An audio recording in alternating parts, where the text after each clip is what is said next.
Nah, jamaah yang dirahmati Allah Subhanahu wa taala, selain kita halal bihalal, kita saling maaf dan memaafkan, saling maaf-maafan.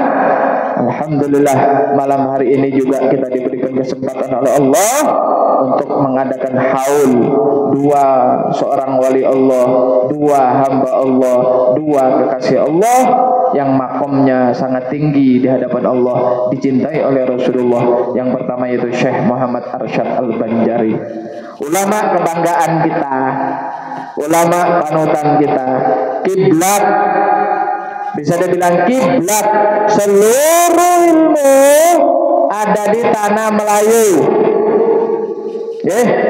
Bukan hanya di Kalimantan, Sumatera, Thailand, Malaysia, itu dipakai jadikan rujukan kitab-kitabnya Syekh Muhammad Arsyad Al-Banjari.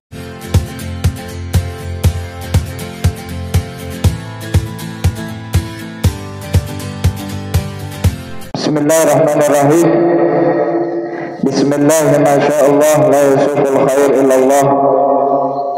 Bismillahirrahmanirrahim. Masyaallah, la yasrifus su'a illallah. Bismillahirrahmanirrahim. Masyaallah, ma kana min ni'matin fa min Allah. Bismillahirrahmanirrahim. Masyaallah, la haula wa la quwwata illa billah. Alhamdulillah, wassalatu wassalamu ala Rasulillah Sayyidina wa Habibina wa Maulana Muhammad bin Abdillah wa ala alihi wa sahbihi wa man walah. Puji dan syukur marilah kita sama-sama haturkan kehadiran Allah. Di malam hari ini kita masih dikumpulkan, digerakkan, diberikan hidayah dan kekuatan sehingga kita duduk bersama, berzikir bersama, bersolawat bersama. Mudah-mudahan semua doa-doa kita dikabul oleh Allah Subhanahu wa taala. Amin amin ya rabbal alamin. Bapak Ibu yang dirahmati Allah Subhanahu wa taala, malam hari ini adalah malam pertama pembukaan majelis ta'lim Nurul Yakin.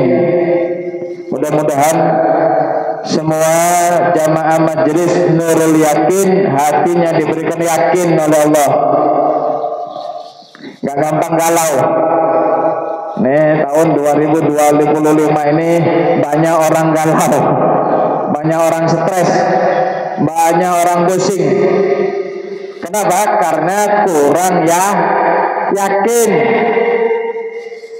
Padahal sudah istiqomah bang hadir majelis Nurul Yakin ini.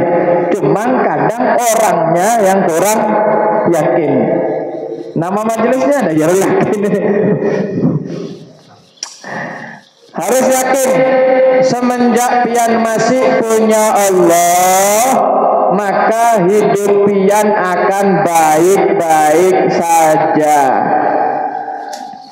Semenjak pian ada Rasulullah, hidup pian akan baik-baik saja. Karena ujian terbesar bukan kehilangan uang, bukan kehilangan pekerjaan, bukan sulitnya ekonomi, bukan susahnya mencari penghidupan. Musibah yang paling besar adalah hilangnya kebaikan di dalam kehidupan kita. Yang dulu istiqomah hadir majelis, hilang, gak istiqomah, ini musibah. Yang dulu sholat, gak sholat, ini musibah. Yang dulu ibadah, ampih ibadah, ini musibah. Yang dulunya selalu senantiasa berzikir berselawat, pensiun. PNS nyaman, pensiun ada dapat duit pensiun. Kalau orang pensiun ibadah, habis sudah, tidaklah lagi pahala, tidak ada lagi kebaikan. Nah ini musibah. Kenapa? Dunia bisa dicari, uang bisa dikejar, jabatan bisa ditempuh, tapi kalau kesempatan kebaikan hilang, istiqomah hilang di dalam kehidupan kita, apalagi umur hilang di dalam kehidupan kita, enggak akan pernah bisa kita kejar, tidak akan pernah kita bisa cari kemana-mana. Karena itu mudah-mudahan seluruh jamaah Majelis Nurul Yakin di hari-hari berikutnya, minggu-minggu dan bulan-bulan sampai hari kiamat diberikan istiqomah oleh Allah Subhanahu wa taala, berkumpul, bersolawat, berzikir di Majelis Nurul Yakin. Amin amin ya rabbal alamin. Malam hari ini selain pembukaan juga kita mengadakan halal bihalal. Halal bihalal ini emang nggak ada di zaman Rasulullah. Rasulullah mengadakan takbir akbar, halal bihalal, nggak ada. Berarti bid'ah, nggak boleh. Kata-kata halal bihalal itu emang nggak ada di zaman Rasul. Apa itu halal bihalal, Pak? Talabul istihlal, minta halal. Pian punya salah kepada orang, minta halal. Apabila orang ada salah sama pian, pian halalkan. Namanya halal bihalal. Nggak ada haram biharam dong. Yang ada namanya halal bihalal. Kita punya salah, kita minta halal. Kalau ada orang punya salah, kita halalkan. Ngarannya halal bihalal. Dalilnya ya banyak. Nih, barang siapa yang memaafkan akan dimaafkan. Manusia yang paling mulia di hadapan Allah adalah orang-orang yang mau memaafkan. Nah, gitu.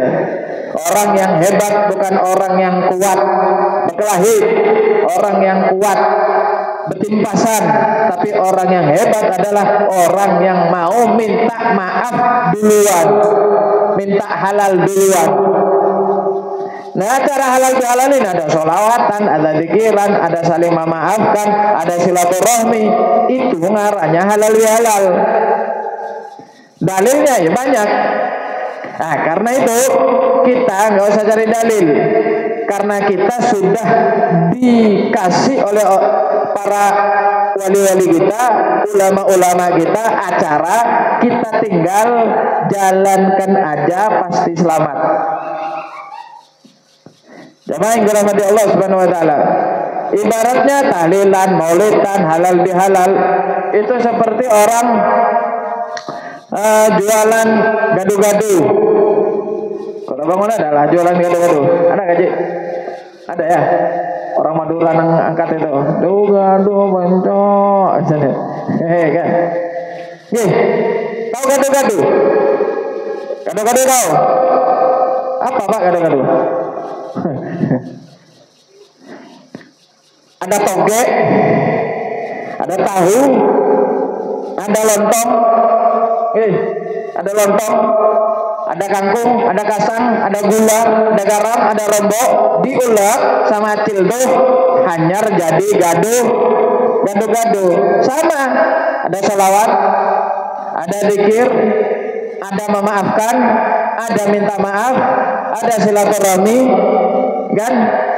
Kemudian ada acara makan-makan, ada acara sedekah, dikumpulkan jadi satu acara, namanya halal bihalal.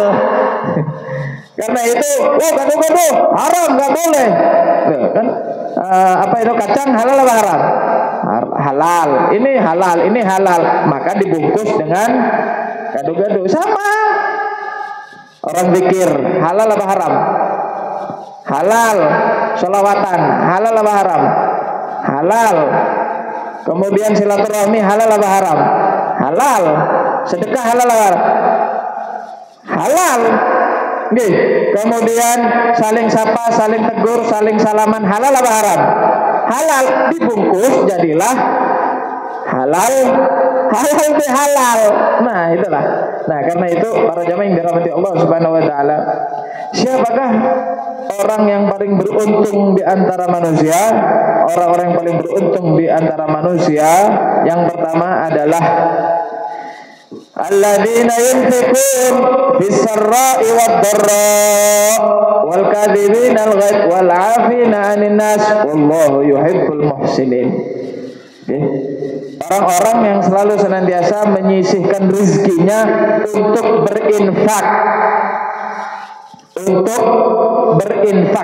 bagi-bagi rezeki, bagi-bagi makanan, berikan sama orang yang butuhkan, buat amal jariah di majelis, pondok, masjid, musola, rumah-rumah tahfidz.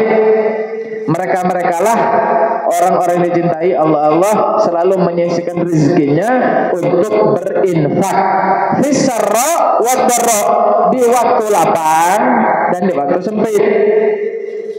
Fasahibul kasir fayunfik bi katsirih wa sahibul qalil fayunfik bi qalilih. Orang yang kaya sedekahnya dengan orang yang banyak duit, sedekahnya dengan yang banyak. Orang yang punya sedikit, maka sedekahnya dengan sedikit.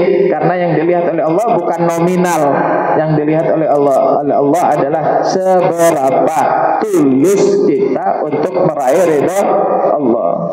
Orang yang beruntung, orang yang dekat sama Allah yang berikutnya adalah siapa? Wal kadhiminal ghaib. Orang yang selalu senantiasa bisa memendam amarah, nggak gampang emosi.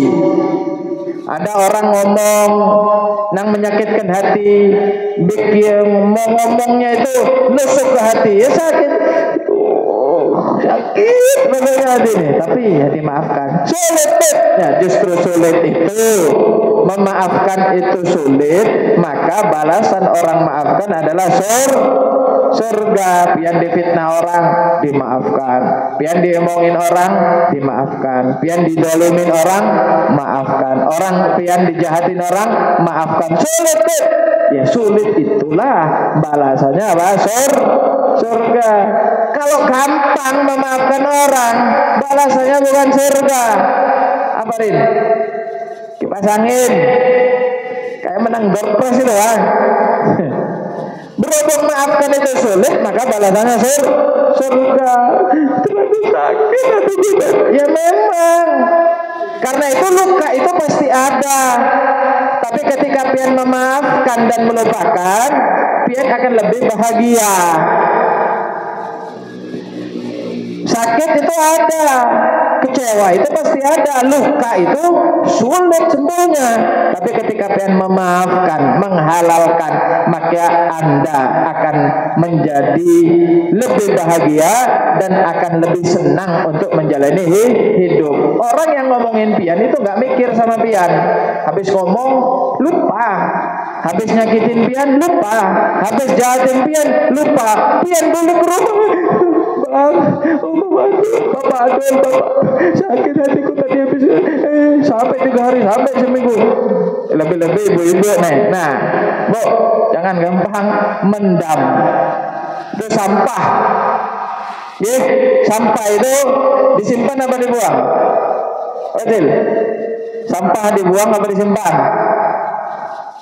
Orang ngomong yang nyakitin hati, omongan yang tidak baik, tingkah laku yang tidak baik, kelakuan yang tidak baik, kemudian perlakuan yang tidak baik, itu sampah, Cil. Jangan dimasukkan ke hati. Ada sampah dibiarkan di rumah, nyamuk, penyakit, bakteri, kuman.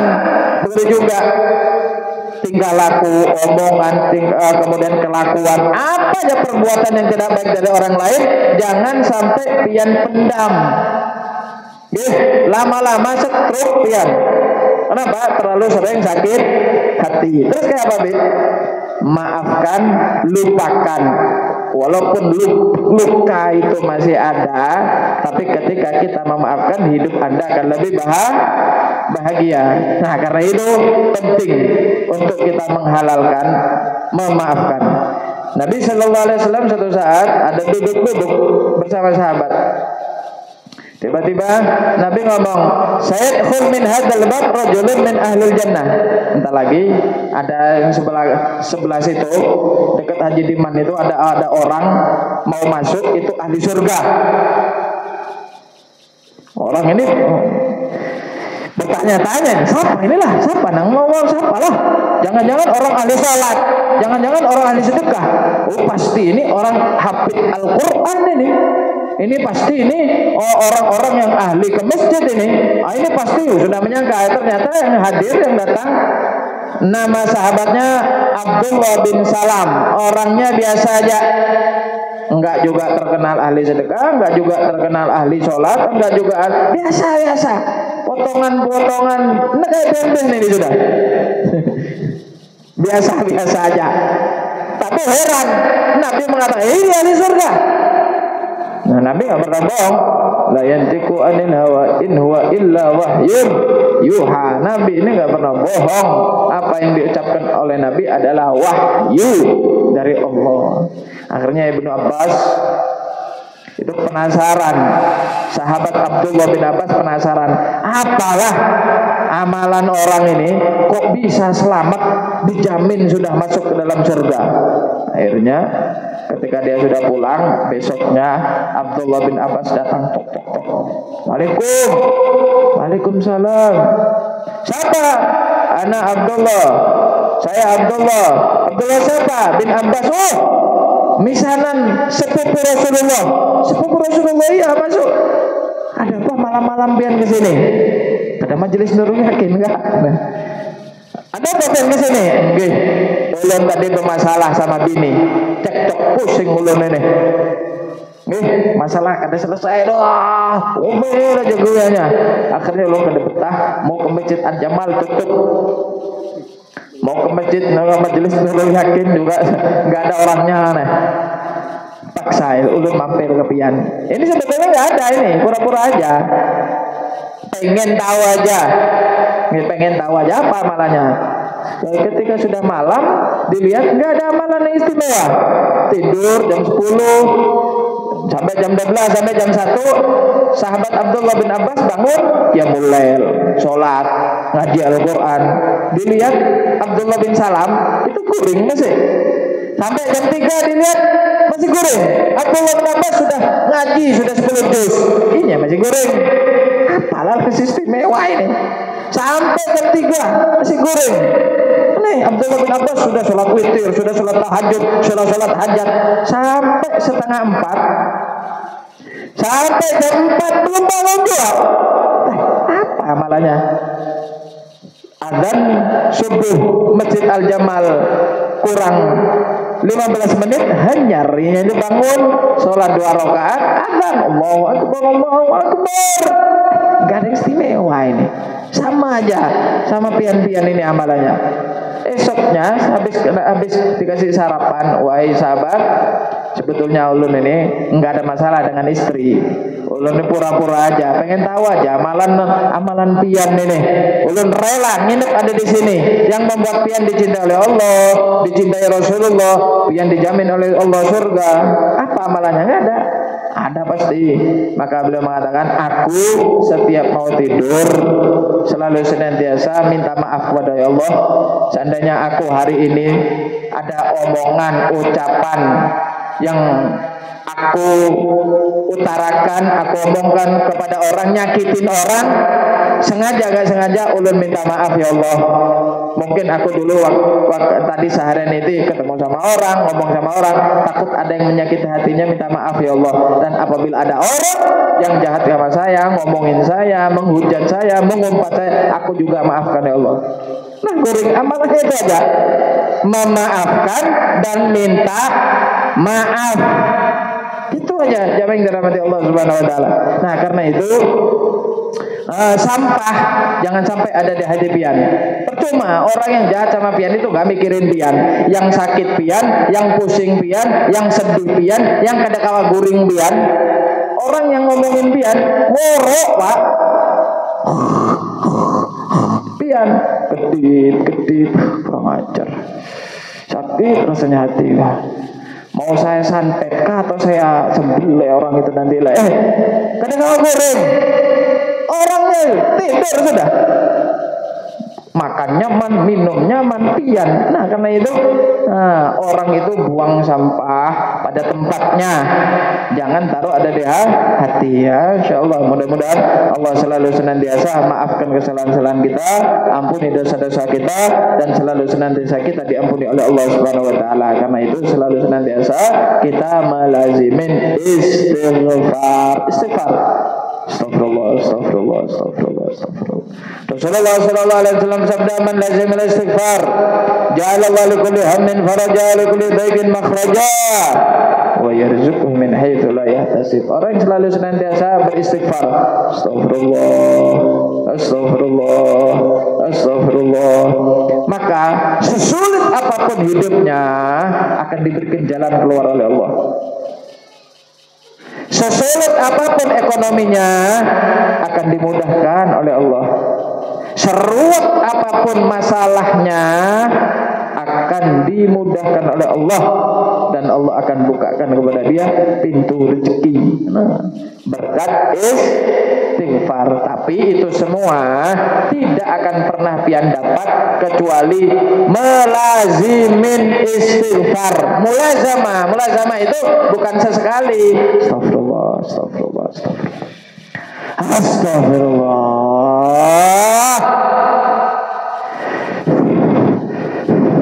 Makan, scroll HP. Itu bukan melazimi itu. Melazimi itu diam-diam istighfar, duduk istighfar, di mobil istighfar, di rumah istighfar. Nggih, ibu-ibu santai-santai istighfar. Walaupun megang HP istighfar, astagfirullah. Pas lagi scroll, ada binian bunga, astagfirullah. Istighfar, banyakin istighfar. Insyaallah apapun urusannya akan dimudahkan oleh Allah Subhanahu wa taala. Jamaah dirahmati Allah. Suatu saat Habib Umar bin Habib itu waktu pilpres sebelum ini, pilpres 5 tahun yang lalu kalau nggak salah, itu didatengin sekelompok anak muridnya bermusyawarah. Bib, kayak apa ini? Siapa yang kita pilih dari presiden? Siapa yang kita pilih? Kalau ini, kayaknya akan ini. Kalau si A maju, kayaknya nanti akan seperti ini. Kalau si B yang maju, kayaknya akan dampak ini, dampak ini, dan akan gini. Kata Habib Umar, dah gak usah pusing mikirin presiden A, mikirin presiden B, fokus saja kamu di dalam hidup kamu. Nanti akan ekonomi kita akan hancur, cari duit susah, cari pekerjaan sulit, hidup kami ini banyak masalah. Apa ujar Habib Umar? Hatta syaitan, walaupun setan yang jadi presiden, kalau kamu jadi orang baik, tetap hidup kamu akan diberikan mudah oleh Allah. Lihat, walaupun setan jadi presiden, tapi kan untung presiden kita bukan setan, ya kan? Seandainya setan sekalipun, Fir'aun sekalipun, kalau pian jadi orang baik, istiqomah di majelis, istiqomah ibadah, istiqomah jadi orang baik, maka apapun akan dimudahkan oleh Allah. Urusan keluarga, urusan rezeki, urusan kerja dimudahkan oleh Allah. Walaupun setan jadi presiden, walaupun setan jadi bupati, misal. Tapi kalau seandainya kalau kita nggak dekat dengan Allah, nggak melazimin ibadah, melazimin itu istiqomah, Pak, pian tidak akan bisa dapat barokahnya sholawat kalau pian nggak istiqomah sholawat. Pian nggak dapat berkahnya sholat duha kalau pian tidak istiqomah sholat duha. Katanya kalau sholat duha itu rezekinya lancar, orang nggak bakalan melarat seumur hidup. Iya, bagi orang yang istiqomah. Tapi nyatanya kita kadang duha, kadang libur. Duha sehari, libur sebulan. Ada lagi orang apa? Jemaah majelis nurul yakin padahal suha, bukan duha lagi, suha. Apa itu? Subuh campur duha. Tambah marah lagi. Nggak bisa. Begitu juga pian tidak akan merasakan berkahnya istighfar kalau pian tidak istiqomah istighfar. Pian tidak akan bisa merasakan dampak berkahnya majelis kalau pian tidak istiqomah hadir majelis. Harus continue, harus mulazamah. Harus mulazamah. Mudah-mudahan Allah berikan kita istiqomah. Amin ya rabbal alamin. Nah, jamaah yang dirahmati Allah Subhanahu wa taala, selain kita halal bihalal, kita saling maaf dan memaafkan, saling maaf-maafan. Alhamdulillah, malam hari ini juga kita diberikan kesempatan oleh Allah untuk mengadakan haul dua seorang wali Allah, dua hamba Allah, dua kekasih Allah yang makomnya sangat tinggi di hadapan Allah, dicintai oleh Rasulullah. Yang pertama yaitu Syekh Muhammad Arsyad Al-Banjari, ulama kebanggaan kita, ulama panutan kita, kiblat, bisa dibilang kiblat seluruh ilmu ada di tanah Melayu. Bukan hanya di Kalimantan, Sumatera, Thailand, Malaysia, itu dipakai jadikan rujukan kitab-kitabnya Syekh Muhammad Arsyad Al-Banjari. Beliau jamaah yang dirahmati Allah Subhanahu wa taala, ulama yang haus dengan ilmu, ulama yang istiqomah di dalam ibadah, ulama yang dekat sama Allah, ulama yang selalu senantiasa menjaga amal solehnya. Beliau dikenal dengan Datuk Kalampayan, Kalimantan Selatan, dan beliau kuburannya sudah terkenal. Bisa bicara lebihan? Udah pernah bijarah? Ziarah, alhamdulillah. Ziarah manzara qabri waliyin hayyan kana aw mayyitan, di dalam kitab Ma'rajul Hidayah karangan Imam Syekh Ali bin Abu Bakar Sakran, barang siapa yang berziarah ke kuburannya para wali, barang siapa berziarah kepada wali, hayyan kana aw mayyitan, hidup ataupun sudah meninggal dunia, sama aja. Sama aja, wali hidup, wali meninggal dunia, sama saja. Kenapa? Karena manusia itu tidak mati. Yang mati itu kambing itu mati, sapi itu mati, ayam, manuk itu disembelih mati. Tapi kalau manusia, jangankan wali, bakpian aja itu nggak mati, akan tetapi intaqala min darin ila dar, hanya pindah dari alam ke alam yang lain. Karena itu orang kalau meninggal dunia tidak dikabarin telah mati, enggak. Telah mati Adul bin Adil, enggak ada. Kalau mati itu ayamnya ada, mati semua ada kan itu. Tapi manusia enggak ada, mati enggak ada. Tapi telah berpulang ke rahmat Allah, karena manusia itu tercipta dari nur. Nur siapa? Nur Muhammad. Nur Muhammad, nur Allah. Karena itu yang dari nur akan kembali ke nur. Karena itu dikatakan berpulang ke rahmat Allah, pindah dari alam ke alam. Karena itu manusia kekal, nggak mati, nggak hancur, karena roh manusia tercipta dari nur. Dari nur kembali ke nur, dari tanah kembali ke tanah. Jasad ini dari tanah, akan jadi tanah. Ruh terbuat dari nur, cipta dari nur, maka akan kembali ke rahmat Allah. Dari nur menjadi ke nur. Nah, wali itu nggak meninggal, wali itu nggak mati, wali itu cuma pindah alam. Karena itu tahu, bahkan mereka lebih tahu, lebih nyaman, lebih fokus untuk mendekatkan diri kepada Allah dan hadir kepada orang-orang yang bertawasul dengan mereka lebih banyak ketimbang mereka hidup. Kenapa? Ketika mereka hidup, mereka terbelenggu rohnya oleh jasad. Dari Banjar ke Samarinda harus naik pesawat. Dari Banjar ke Samarinda ke Kota Bangun harus naik travel, harus naik mobil. Tapi kalau sudah keluar dari jasadnya tinggal rohnya, maka sedetik di sana, sedetik di sini, di mana-mana ada. Kenapa? Karena roh manusia tidak terbatas waktu, tempat, dan jarak. Allahumma shalli ala Muhammad. Nah, itu wali. Itu wali. Nah, jamaah yang dirahmati Allah Subhanahu wa taala, Syekh Muhammad Arsyad, beliau putra daripada Haji Abdullah bin Abu Bakar Al-Banjari.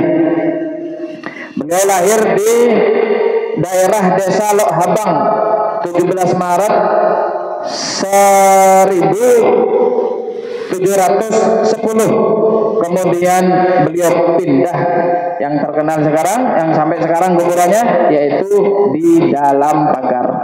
Nah, jamaah yang dirahmati Allah Subhanahu wa taala, beliau adalah ulama yang bermadhab Syafi'i. Hampir seluruh dunia terbanyak pengikut madhab adalah madhabnya Imam Syafi'i. Ya, termasuk ya Indonesia. Indonesia itu Islamnya bukan dari Persia, bukan dari Mekah, bukan dari Irak. Islam kita Indonesia dari Yaman, dibawa oleh para habaib, dibawa oleh para dzurriyyatun Nabi sallallahu alaihi wasallam, dari cucu-cucu Rasulullah yang bermadhab Syafi'i. Maka Indonesia, Malaysia, dan lain-lain rata-rata bermadhab Syafi'i. Kalau seandainya yang bawa Islam ke Indonesia dari Mekah, pian madhabnya bukan madhab Syafi'i, pian madhabnya madhab Maliki.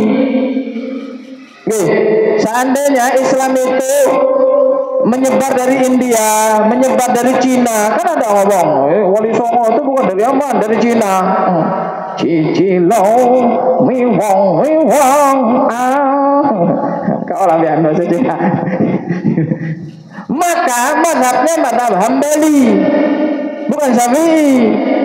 Nah, karena itu kalau berhubung bahwa itu para dzurriyyat Nabi dari kalangan habaib madhabnya Syafi'i, maka dari Sabang sampai Merauke, bahkan Malaysia, bahkan Sri Lanka dan lain-lain, itu semuanya rata-rata mereka bermadhab Syafi'i. Allahumma shalli ala Muhammad.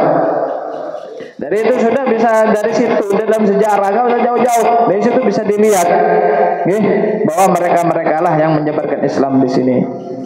Beliau di dalam biografi silsilah beliau banyak pendapat.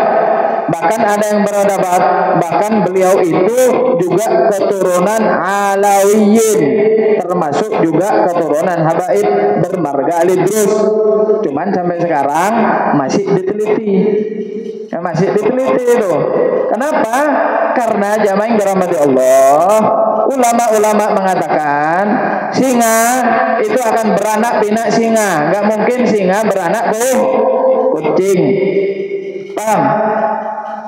Coba lihat Syekh Muhammad Arsyad. Dari Syekh Muhammad Arsyad aja sudah, anak-anak keturunan Syekh Muhammad Arsyad itu semuanya jadi ulama, jadi wali, jadi ulama, jadi orang alim, jadi wali, orang alim, wali, orang alim, termasuk juga panutan Kalimantan. Siapa? Guru Zain bin Abdul Ghani. Keturunan siapa itu? Syekh Muhammad Arsyad Al-Banjari. Nah, karena itu manusia kok tiba-tiba alim, wali, kemudian jadi orang besar. Kan teliti, biasanya orang itu punya keturunan, garis keturunan yang baik. Nggak ada tiba-tiba alim, jarang. Kebanyakan orang alim akan menurunkan orang-orang alim. Karena itu pian kalau ngambil mantu, jangan dilihat, oh ini sugih nih, ini sugih nih, oh ini pintar, oh ini profesor nih, ini profesor nih, oh ini nih profesor peneliti ikan papuyuh, misal peneliti ikan papuyuh. Jangan lihat itunya, ya boleh, tapi ngelihat keturunannya siapa ini. Oh, keturunan orang alim, tapi ini gak ada alim baik. Tapi ini bukan siapa-siapa, gak masalah. Yang penting orangnya baik, ambil mantu. Kenapa? Suatu saat darah keturunan dari kai-kainya dia nang orang alim-alim itu, orang nang besar-besar itu akan menurun ke cucu pian. Ya ada nurun ke cucu pian. Kenapa? Karena manansakh min ayatin aw nunsiha na'ti bin khairin minha aw misliha. Tidaklah Allah Subhanahu wa taala menghapus ayat Al-Qur'an kecuali Allah turunkan lagi ayat Al-Qur'an yang sama atau lebih baik.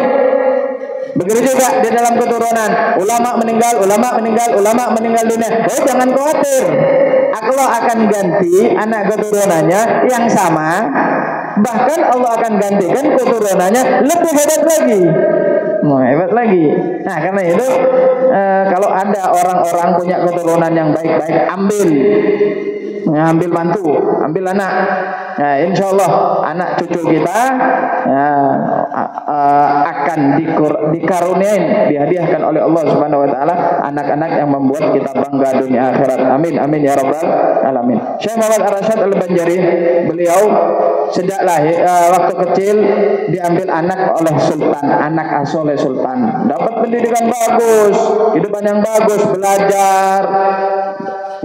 Kemudian selalu senantiasa memanfaatkan fasilitas yang diberikan oleh kerajaan untuk belajar ilmu, berdalam ilmu sampai umur 30 tahun. Habis itu singkatnya beliau menikah. Belum sempat melihat putrinya, beliau banyak keinginan. Wahai adindaku, istriku tercinta, ya, saya pengen berangkat ke Mekah. Kayak apa ini bang? Hanyar kita menikah. Tapi berhubung niat sudah kuat, maka Syekh Muhammad Ar-Rasyad Al-Banjari atas restu dan ridho doa istri berangkat.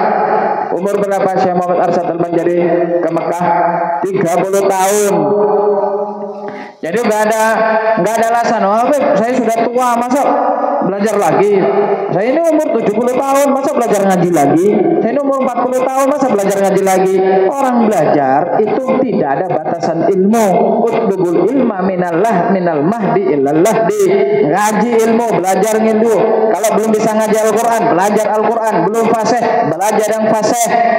Nggak ngerti ilmu fikih, belajar ilmu fikih. Sampai kapan? Dari kita bayi sampai kita meninggal dunia. Maziltu taliban, ujar Sayyid Muhammad bin Ali al-Maliki, gurunya para guru di Mekah. Beliau mengatakan, aku sampai sekarang, sampai saat ini, aku adalah santri. Aku masih pengen belajar. Aku pengen belajar. Karena itu jangan dirahmati Allah, niatkan pian, aku pengen belajar, aku pengen memperdalam ilmu. Karena itu majelis di sini hadir, majelis di sana hadir, majelis di guru ini hadir. Niatkan menjadi santri. Sebab apa?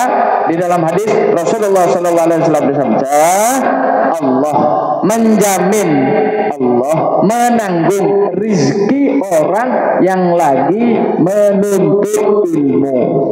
Jadi pian berusaha nyaman, bisnis nyaman, cari duit nyaman. Kenapa? Dijamin rezekinya oleh Allah, karena niatnya pian walaupun sudah tua tetap haus dengan ilmu. Jadi niatkan utlubul ilma minal lahdi ilal lahdi. Nah, jamaah yang dirahmati Allah Subhanahu wa taala, Syekh Muhammad Ar-Rasyad Al-Banjari berangkat ke Mekah umur 30 tahun. Tidak mudah lagi. Beliau mondok lagi di sana sampai berapa tahun?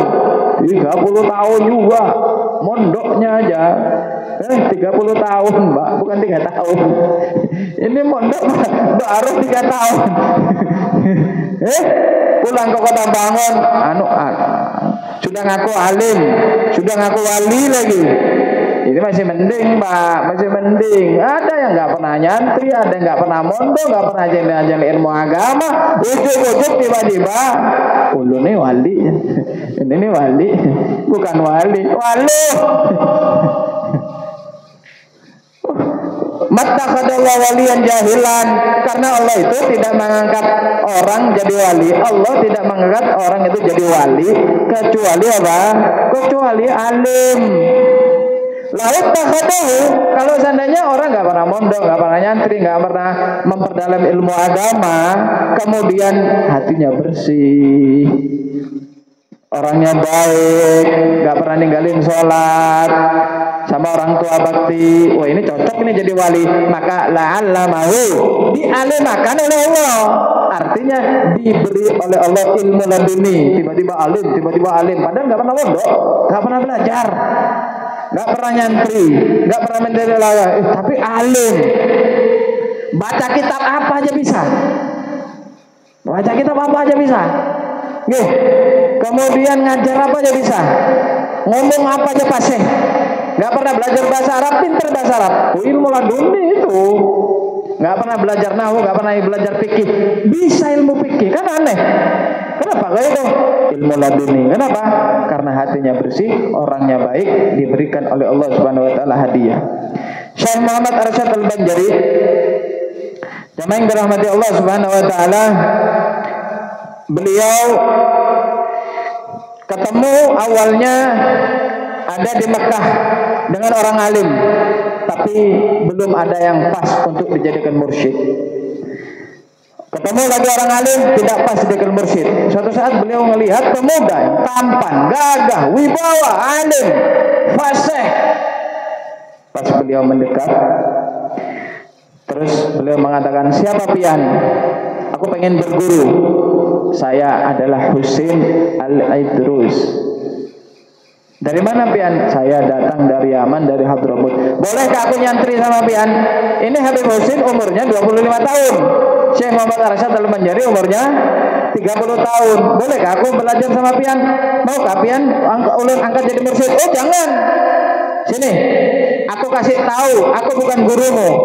Aku tuntun, aku tunjukkan kamu siapa gurumu, siapa mursyidmu. Nah, dituntunlah, didudukkan di hadapan Syekh Samman Al-Madani. Inilah gurumu, inilah mursyidmu, inilah yang mengangkat derajatmu. Akhirnya Syekh Muhammad Arsyad Al-Banjari mengambil sanad, mengambil ilmu, khalwat, uzlah dan lain-lain di hadapan guru besar beliau, yaitu Syekh Muhammad Samman Al-Madani. Dan terus siapa Habib Husain itu? Ternyata Habib Husain itu adalah Habib Husain Al-Idrus luar Batang. Kenapa? Karena beliau habis di Mekah langsung ke Indonesia, dan beliau tidak lama dari situ meninggal dunia. Karena itu beliau meninggal umur 24-25, belum sempat punya anak, dan beliau meninggal dunia. Nah, beliau salah satu wali kutub Sultanul Aulia, keramat luar Batang. Ujar Aba Guru Sekumpul, siapa-siapa yang pengen punya hajat belum kabul, jarah keluar Batang, tawasul sama Habib Husain Al-Idrus, insyaallah hajatnya kabul. Lebih-lebih orang-orang pengen sukses di Jakarta. Nah, Jakarta mungkin Haji Diman pengen masuk kayu ulin ke Jakarta misalnya. Itu harus izin itu sama Habib Husain Al-Idrus. Atau pian misal mau membumingkan ikan papuyuh ada di Jakarta kan? Itu harus izin sama Habib Husain Al-Idrus, keramat luar Batang. Nah, jamaah yang dirahmati Allah Subhanahu wa taala, habis itu beliau sudah alim, wali besar, bahkan beliau menjadi khalifah, baru beliau pulang ke Indonesia, insyaallah menyebarkan ilmu, ibadah, zikir, wirid, istiqomah. Jadi nggak gampang. Enaknya jadi wali keramat, enak ya jadi wali nggak kekurangan dunia, enak ya. Pian ini yang dilihat keramatnya aja, dia nggak tahu perjuangan si Muhammad Arsyad itu berpuluh-puluh tahun. Nong pian hadir majelis hanyar ikut majelis Nurul Yakin 3 tahun. Beb, kapan ulun keramat nih? Beb, kapan saya keramat? Sudah seminggu sekali, baru 3 tahun pengen keramat. Itu Syekh Muhammad Arsyad Al-Banjari, bukan setahun 2, 30 tahun di Mekah. Nah, jadi nggak heran kalau para wali-walinya. Kenapa? Karena perjuangannya begitu besar. Sehingga dikatakan man nadhara ila waliyan fi bidayatihi sara wali. Orang yang melihat wali ketika di masa belum jadi wali, insya Allah ini akan jadi wali. Wali sebelum jadi wali mau sholat, zikir, wirid, belajar ilmu. Yang dilihat itu, maka kena dia akan sama. Tapi kalau orang itu sudah melihat keramatnya, kasatnya, bisa nebak orang, bisa ngobatin orang, sore zindik, jadi orang pembualan. Jadi orang bulan aja tong kosong nyaring bunyinya. Kenapa? Karena inya melihat wali sudah jadi wali, enggak jadi apa-apa. Masya Allah. Baru juga tidak kalah besar seorang wali, yaitu Habib Soleh Tanggul, yang beliau dijulukin seorang wali yang doanya lebih cepat daripada kilat. Doa apa aja detik itu langsung kabul. Doa detik itu kabul. Salah satu amalannya apa, Pak? Beliau berkhidmat kepada umat. Mentang-mentang Habib, guru, banyak yang hadir, banyak minta doa, kemudian santai aja. Enggak, beliau setiap malam itu membersihkan rumahnya buat tamu. Nimba dulu nggak ada alkom, jadi tempat wudhunya tamu beliau sendiri yang nimba, tempat mandi tamu beliau sendiri yang nimba, kamar mandi beliau sendiri yang bersihkan, WC beliau sendiri yang bersihkan. Bayangkan Pak, itu sudah ulama. Jadi dunia apa sesuatu yang istimewa itu tidak ada yang gratis, perlu juga pengorbanan. Nah, karena itu jangan pernah ngelihat orang itu enak ya keramatnya kerak. Jangan lihat keramatnya saja, tapi lihatlah perjuangannya. Kalau pian lihat perjuangannya, insya Allah pian akan merdeka. Tapi kalau pian lihat merdekanya nggak ada perjuangan, sampai mati kita tidak akan pernah merdeka. Kenapa? Tidak ada perjuangan. Masya Allah. Jangan dirahmati Allah Subhanahu Wa Taala. Mudah-mudahan malam hari ini kita semuanya mendapatkan berkahnya wali-walinya Allah Subhanahu Wa Taala. Mudah-mudahan hidup kita, keluarga kita, anak keturunan kita tidak dicabut rasa cinta kita kepada wali, tidak dicabut rasa cinta kita kepada para orang-orang soleh, tidak dicabut rasa cinta kita kepada ulama, tidak dicabut rasa cinta kita, keluarga kita dan orang-orang kita cintai daripada habaib beliau Nabi Muhammad SAW, agar kita menjadi orang-orang yang selamat dunia maupun akhirat. Amin amin ya rabbal alamin. Jamaah Bapak Ibu yang dirahmati Allah, kalau pian ngelihat ada di medsos, bahaya sekarang, fitnahnya kejam. Orang digiring opini supaya nggak cinta lagi sama ulama, nggak cinta kepada wali, bahkan nggak percaya kepada keramatnya wali. Bahaya. Nah, jamaah yang dirahmati Allah, Imam Abdul Abbas Al-Mursi beliau mengatakan, tatabba'na ahwalul qaum fama ra'ayna ahadukum angkar alaihim wa mata bi khairin abada. Orang-orang yang ingkar kepada keramatnya para aulia, sepanjang zaman aku melihat bahwa tidak ada satupun di antara mereka yang mati dalam keadaan baik. Syekh Abdul Abbas Al-Mursi itu. Beliau ini guru daripada Syekh Abdul Hasan Asyadili. Oh, bayangkan, Syekh Abdul Hasan Asyadili ini ulama uli kutub mursyid Thariqah Syadiliyah. Beliau punya guru Syekh Abdul Abbas Al-Mursi. Beliau mengatakan orang yang nggak percaya kepada keramatnya wali, bukan keramatnya wali, orang nggak percaya kepada wali, bahkan nyinyir, ngolok-ngolok kepada karamahnya wali, maka dia akan meninggal dalam keadaan jelek. Begitu juga dikatakan oleh Syekh Abu Abdullah Al-Qurashi, man ghadaba minhu waliyun duriba fi qalbi sahmun masmum wala yamut hatta tafsidu aqidatuhu fayamut ala akhassi hala. Orang yang nyinyir, ngolok-ngolok wali. Wali apa tuh? Wali apa tuh? Wali apa tuh? Wali apa? Kan lagi musim sekarang ya. Wali apa tuh? Wali apa tuh? Nggih. Barang siapa yang ngolok-ngolok wali, maka hatinya akan distempel oleh Allah Subhanahu Wa Taala dengan racun yang mematikan, sehingga hatinya mati. Dan dia tidak akan meninggal dunia kalau dia tidak akan meninggal dunia sampai akidahnya rusak. Jadi imannya dicabut oleh Allah, hatinya diberikan gelap oleh Allah, hatinya ditutup oleh Allah, akidahnya rusak, kemudian dia akan meninggal dengan sejelek-jeleknya keadaan. Bahaya. Jamaah yang dirahmati Allah Subhanahu Wa Taala. Terus kayak apa, Bib? Selalulah senantiasa tanamkan di dalam hati rasa husnudzon, sangka baik, sangka baik, sangka baik. Insya Allah kita akan selamat dunia maupun akhirat. Mudah-mudahan Allah panjangkan umur kita, Allah sehat sehatkan badan kita, Allah mudahkan segala macam urusan kita, Allah bukakan pintu hati kita, Allah berikan kita hidayah dan istiqomah sehingga kita menjadi orang yang selamat dunia akhirat. Amin amin ya rabbal alamin. Al-Fatihah.